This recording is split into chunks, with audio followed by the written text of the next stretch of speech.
Et bonjour à tous. Aujourd'hui, revue matérielle, et aujourd'hui on va parler ensemble du Lemo 2 de chez Elif, donc le nouvel atomiseur reconstructible de chez Elif, hein. Après la première version qui avait déjà bien marché, qui avait bien fait parler, on va aujourd'hui tester la nouvelle version, voir s'il y a des améliorations, voir un peu ce que ça vaut. Ça m'a été envoyé donc par la boutique Vap on Street, donc un de nos partenaires. Et puis, alors, je vous propose, comme d'habitude, un gros plan. Et puis, on reviendra ensuite en plan large pour conclure. Et puis, discuter un petit peu des points positifs, négatifs de ce Lemo 2.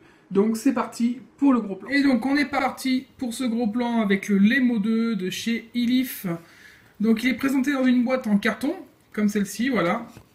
Boîte assez souple, hein, qui s'ouvre comme ça. Sur le côté, on a juste, donc, Elif, le petit code barre. Derrière, on va avoir quelques explications, des avertissements, et puis le fameux code à gratter qu'on retrouve souvent hein, chez Elif, chez Kanger, chez Joytech, enfin c'est une habitude. Donc on va ouvrir la boîte déjà. Hop, à l'intérieur, on va retrouver donc notre atomiseur Lemo 2. Donc on verra après. Tac. J'ouvre la petite, voilà, petite mousse, hein, c'est de la mousse, c'est pour bien protéger. Hein. Bien protégé à l'intérieur, rien à dire, ça bouge pas. Maintenant c'est assez fréquent. On va avoir donc ce petit coffret. Et à l'intérieur, on va avoir un bon brin de Cantal en 0,50 mm. Donc assez dur, hein. Du fil barbelé quoi. Et la petite notice, bon, qui est pas forcément trop mal, mais qui est en anglais, hein. Donc ça c'est problématique. Pour ceux qui ne comprennent pas trop l'anglais, même s'il y a des schémas, on va avoir bon déjà une notice, mais c'est en anglais donc c'est pas ce qu'il y a au top pour des produits qui sont vendus en France.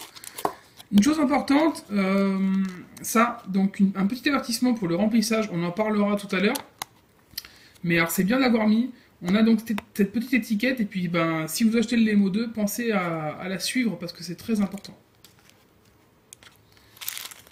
On a également donc un jeu de spares, de joints et de vis de remplacement. D'ailleurs, j'en ai déjà utilisé une parce que j'en ai une qui s'est fait la malle. Et un pad donc de coton organique pour faire le coil. Voilà. Donc là, on arrive à la fin de la boîte. On a tout ce qu'il faut pour faire un montage propre sur le Lemo 2. Bon, après, tout est utilisable, sauf peut-être le coton qui est un peu moins bien. Je l'ai testé. Bon, c'est correct, mais c'est pas, ça vaut pas du coton bacon ou de la Fiber Frix. Hein. Donc, voilà. Donc, on va passer tout de suite aux caractéristiques donc, du Lemo 2. Donc, on revient au principal, donc l'atomiseur, qui est un atomiseur de dernière génération. Le Lemo 2, ce sera un atomiseur pratique pour faire des gros nuages et avec un rendu de saveur qui est franchement bien. Maintenant, ce sera un atomiseur qui sera surtout utilisable en sub-home. Il est principalement fait pour ça. Hein. Faut pas...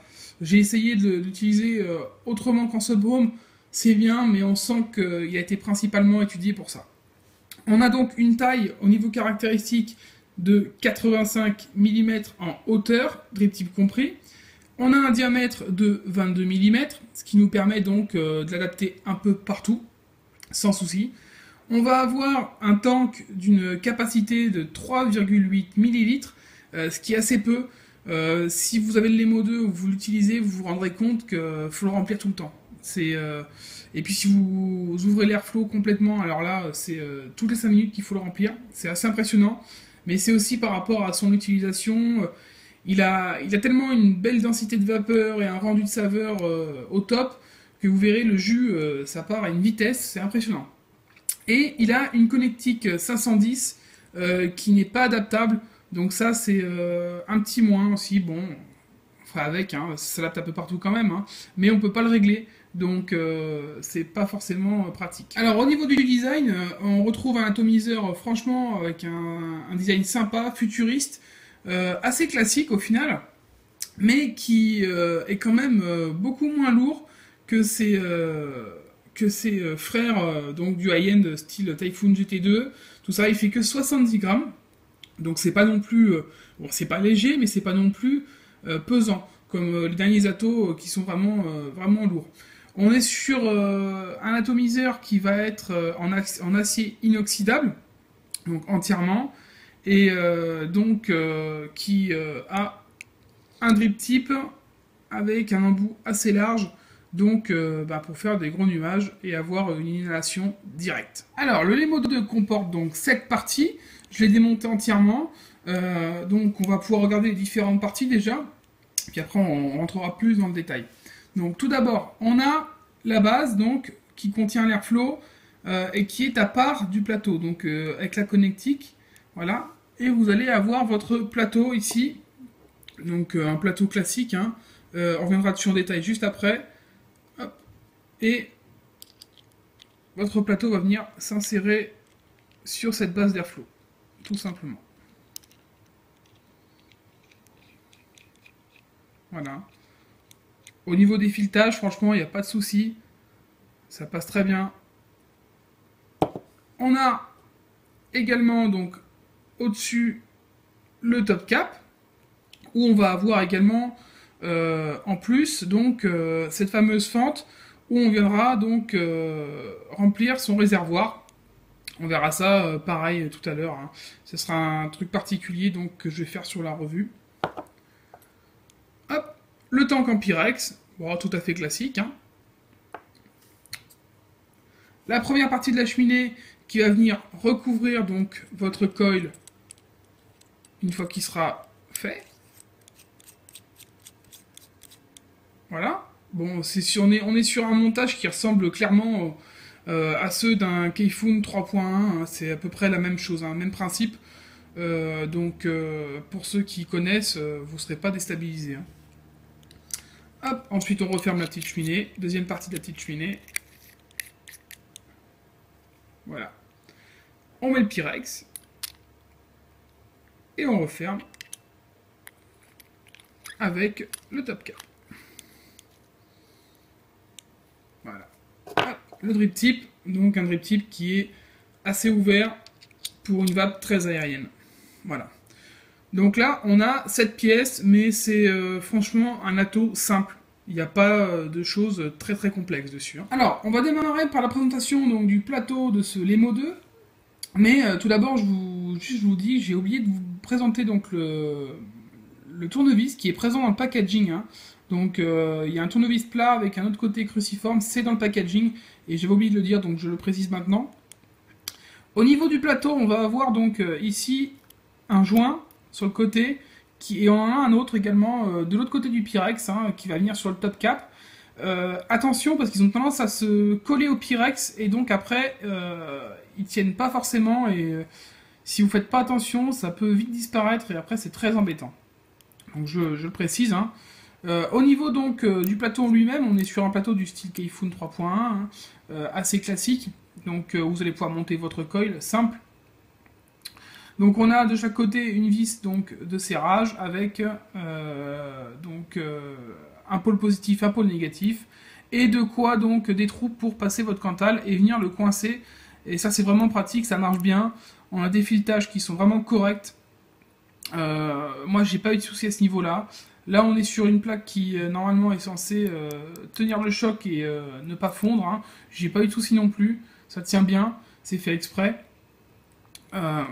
Alors, sinon, au niveau du coil en lui-même, Elif nous livre avec le packaging donc, du Cantal en 0,50 mm. Moi, c'est ce que j'ai utilisé pour faire mon coil parce que je trouve ça plus solide et plus efficace. J'ai essayé du 0,30, j'ai pas été forcément convaincu. Avec ce 0,50, je trouve qu'on est bien au niveau du rendu, on est bien au niveau du volume de vapeur et on est bien au niveau de la solidité. Donc après, ce sera chacun fera comme il veut, mais moi, c'est ce que j'ai préféré à ce niveau-là. Donc j'ai remonté entièrement mon Lemo 2 pour vous montrer l'airflow. Vous avez donc deux trous, hein, un de chaque côté, un ici et un de l'autre côté. Sachant que des fois, il va être un petit peu capricieux pour bouger, hein, donc va falloir avoir un peu de patience. Mais sinon, c'est vraiment entièrement réglable. Hein. Vous pouvez vraiment mettre votre airflow même au minimum. Sachant que même au minimum, vous allez quand même avoir un rendu très aérien. Hein. Ça, c'est impossible à avoir autrement. On est vraiment sur un ato qui est vraiment fait pour ça, pour avoir un gros volume de vapeur, mais avec le rendu de saveur qui va avec. Donc à ce niveau-là, il n'y a pas de problème. Donc ça, c'était pour l'airflow. On va passer maintenant au système de remplissage qui est un peu particulier. Alors, pour le système de remplissage donc du Lemo 2, vous avez une petite notice, déjà, qui est à l'intérieur de la boîte. Je vous l'ai montré tout à l'heure. Voilà, donc essayez de bien la suivre, c'est important. Ne faites pas comme notre ami Rip Trippers, donc le reviewer américain qui a tout fait foirer et puis qui a mis plusieurs jours avant de comprendre comment fallait faire pour le remplir sans avoir de fuite. C'est un peu particulier, mais on a donc la petite explication à l'intérieur et puis je vais vous la donner ici. Donc ici vous avez une ouverture pour remplir votre ato. Donc à cet endroit-là, vous allez venir tourner, hop, et vous avez une opercule ici donc pour remplir votre atomiseur de façon très simple. Donc vous allez me dire, ah bah c'est bien, on va la remplir. Donc vous allez prendre un flacon pipette, moi j'utilise un UCAN parce que je trouve ça plus pratique. Vous allez prendre votre... hop, vous allez la remplir ici. Tac. Et une fois que vous allez l'avoir rempli, hop, vous avez deux possibilités. Soit vous aviez fermé votre airflow, et puis en ouvrant votre airflow, ça va fuir. Ça va fuir de partout, de chaque côté, mais à une vitesse impressionnante. Ça, je peux vous l'assurer. Soit vous allez avoir déjà ouvert votre airflow, et puis ça va fuir direct. Pourquoi ? Tout simplement parce qu'il ne se remplit pas à la verticale. Il faut absolument qu'il soit à l'horizontale. Donc tout d'abord, pour le remplir, vous fermez votre airflow entièrement. Voilà.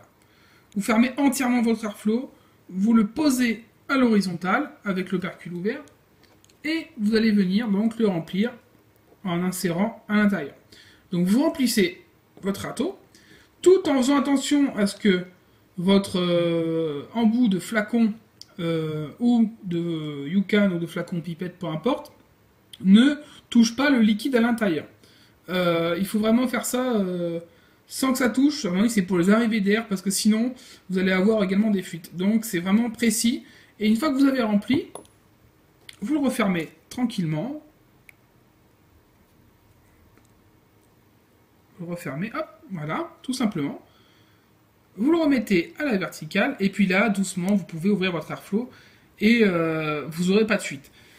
Maintenant, c'est une procédure à vraiment faire proprement et correctement si vous ne voulez pas avoir de problème. Parce que le moindre petit souci, la moindre mauvaise exécution à ce niveau-là, et puis vous aurez des fuites, ce qui est quand même dommage, parce que c'est pas non plus sorcier, il faut juste faire attention, et vous n'aurez pas de fuite, et vous aurez un ato qui marche très très bien. Alors, je le précise également, parce que j'ai oublié de le dire, on a donc sur cet opercule la possibilité aussi de le remplir avec un flacon pipette, hein, donc une pipette en verre.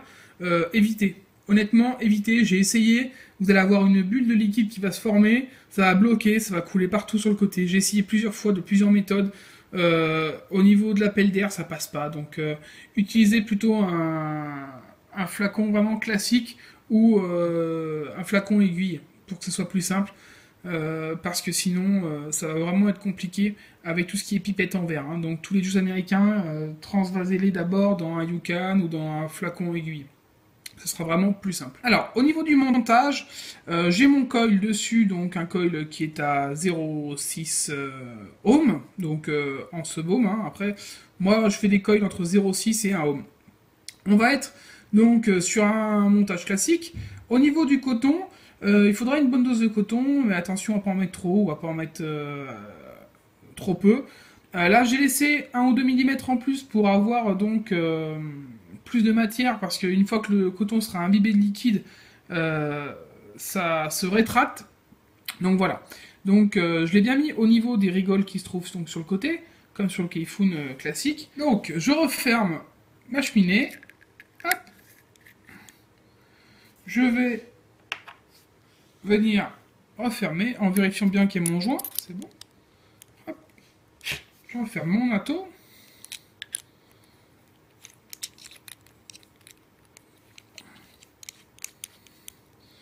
Voilà, nickel. Et maintenant, une fois que c'est fait, je ferme bien mon airflow. J'ouvre ma base ici. Et puis je vais le remplir. Et on se retrouve ensuite en plan large, donc pour faire le test du Lemo 2 et puis voir un peu comment ça fonctionne. A tout de suite. Et on se retrouve donc en plan large avec le Lemo 2 donc de chez Elif qu'on a pu voir donc en gros plan. On va maintenant rentrer dans le détail, voir comment ça marche. Là je l'ai installé donc sur un mode mecha. J'ai dû un peu le régler parce que le pin 510 donc du Lemo 2 n'est pas réglable. Donc j'ai dû régler mon mode pour que ça passe bien, mais pas de problème. Donc on va voir comment ça va. Là je suis sur une résistance, donc je sais plus si je vous l'ai dit dans le gros plan, à 0,5 ohm. Donc on est à peu près dans ce qui se fait habituellement au niveau du sub-ohm. Et j'ai à peine ouvert, donc à peine ouvert l'airflow, comme vous pouvez le voir. Voilà ce que ça donne, sur un juice tout à fait classique. Hein.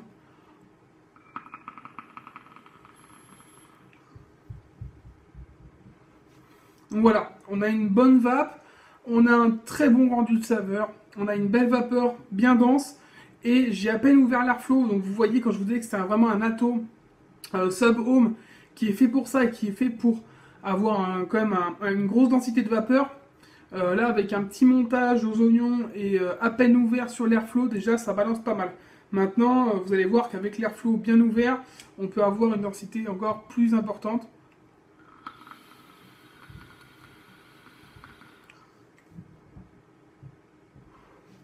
Voilà, là je suis sur l'airflow complètement ouvert, on est sur un atto qui marche vraiment bien. Pas de souci, on a rendu des saveurs qui est au top, hein. Franchement je suis pas déçu à ce niveau-là. Des fois on a des soucis avec ce genre d'atto quand on a vraiment un atto qui marche bien au niveau de densité de vapeur, on a souvent des soucis de saveur derrière.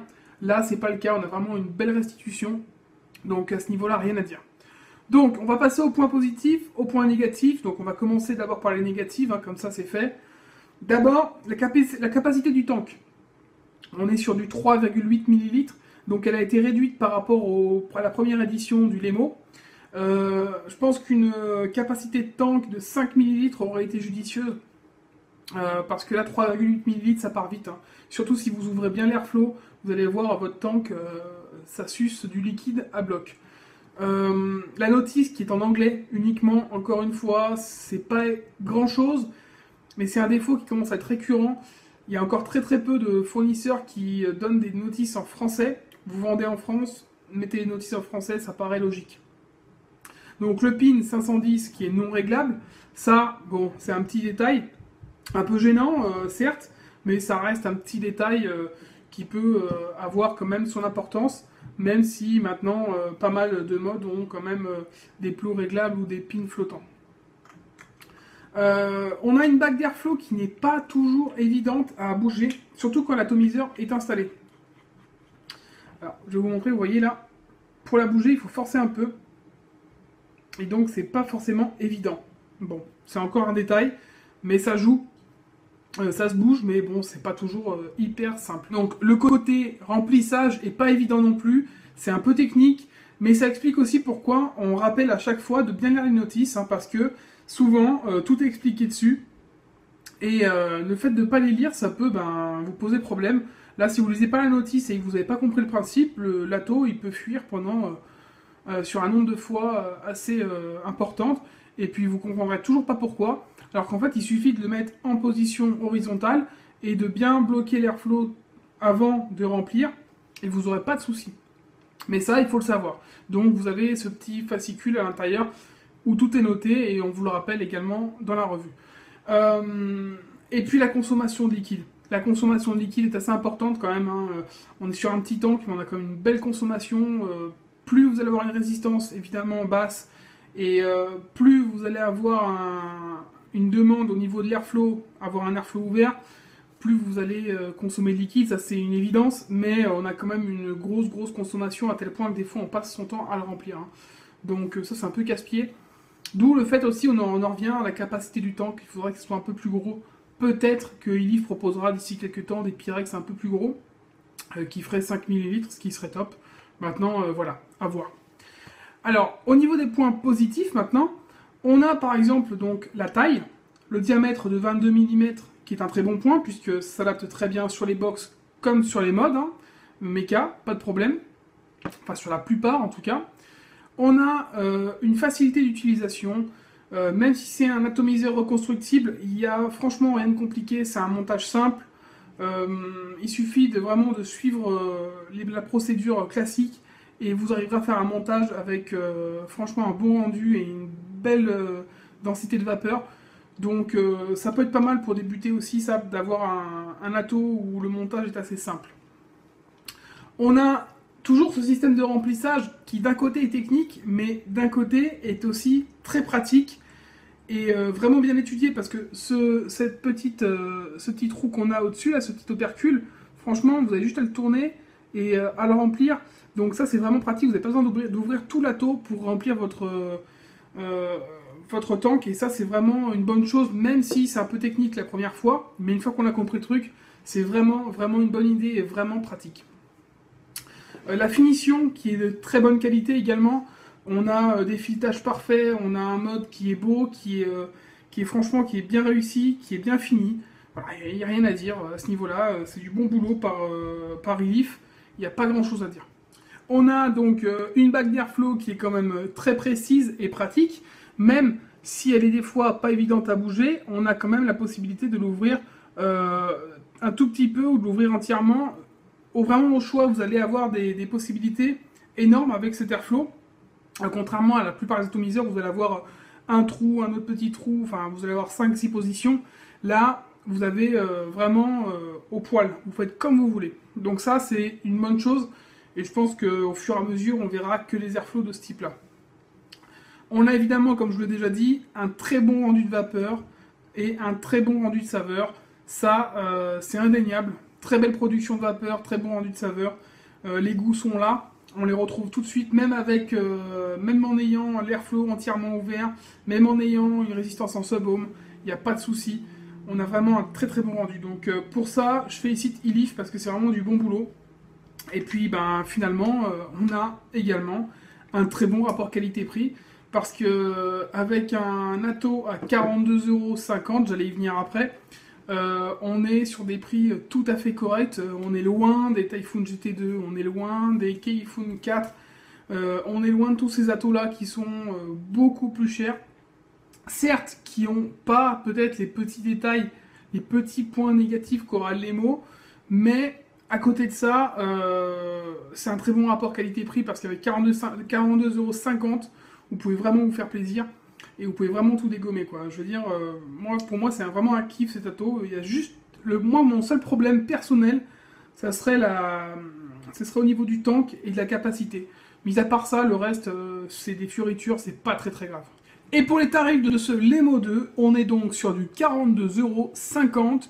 Donc chez notre partenaire Vapon Street. Donc je vais vous mettre l'adresse en dessous. Voilà. C'est franchement une bonne opportunité. C'est vraiment un bon rapport qualité-prix, que vous vapiez en sub-ohm ou si vous voulez vaper à 1,2 ohm. Franchement, il n'y a pas de souci. C'est vraiment, voilà, c'est vraiment une réussite. Ça vous demandera un tout petit peu de maîtrise au départ pour le remplissage, pour le montage si vous n'êtes pas habitué au montage de ce type. Mais une fois que c'est fait, après, vous allez vraiment avoir un vrai kiff, parce que c'est un atto qui est vraiment bien et qui marche vraiment bien. On se retrouve très bientôt pour une prochaine revue. Et puis je vous souhaite une bonne journée ou une bonne soirée et surtout une bonne vape. Ciao!